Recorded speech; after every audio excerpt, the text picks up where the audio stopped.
पिता पेपर पढ़ रहे थे। माँ ने अपने बेटे की शिकायत करते हुए कहा, अब आप ही समझाए अपने बेटे को।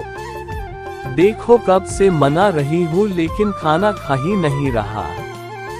बाप ने पेपर साइड पर रखा और अपने बेटे को पास बुलाया। अपने बेटे से पूछा, बेटा क्या हो गया, क्यों खाना नहीं खा रहे हो तुम? मेरे अच्छे बेटे हो ना, मेरी हर बात मानते हो ना, चलो जल्दी से खाना खा लो। बेटे ने आंखों में आंसुओं के साथ बाप से कहा, पिताजी मैं आपका कहा मानकर यह बेस्वाद खाना खा लूंगा, लेकिन उसके लिए मेरी एक शर्त है।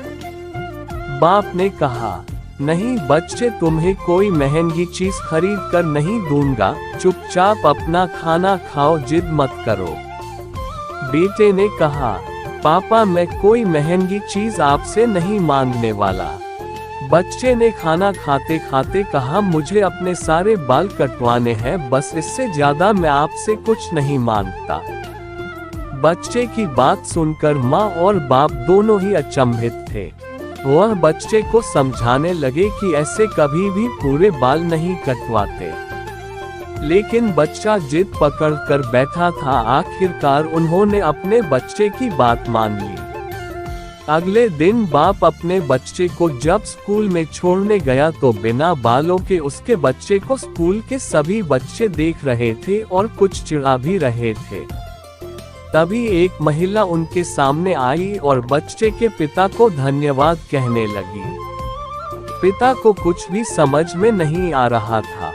महिला ने उन्हें समझाते हुए कहा कि आपने अपने बच्चे को बहुत अच्छे संस्कार दिए हैं, इसकी वजह से आज मेरा बेटा स्कूल आने को तैयार हो गया है।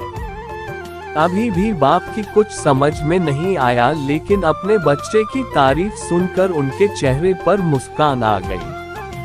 महिला ने पूरी बात आगे बढ़ाते हुए कहा कि मेरे बच्चे को कैंसर की वजह से सर के सारे बाल निकल गए हैं और इसलिए उसे स्कूल आने में हिचकिचाहट हो रही थी। तब आपके बच्चे ने उसे स्कूल आने के लिए मनाया और उसे बुरा ना लगे इसलिए वह भी अपने बाल कटवाने के लिए तैयार हो गया। जैसा उसने कल बोला था, आज वो अपने बाल कटवा कर आया। दोस्तों, ये कहानी हमें बताती है, अगर हम किसी को अच्छा महसूस कराना चाहे, अगर हम किसी की परवाह करते हो तो हम उसके लिए कुछ भी करने के लिए तैयार हो जाते हैं। अगर हम अच्छे भाव से किसी की मदद करना चाहे तो हम कर सकते हैं। थैंक्स।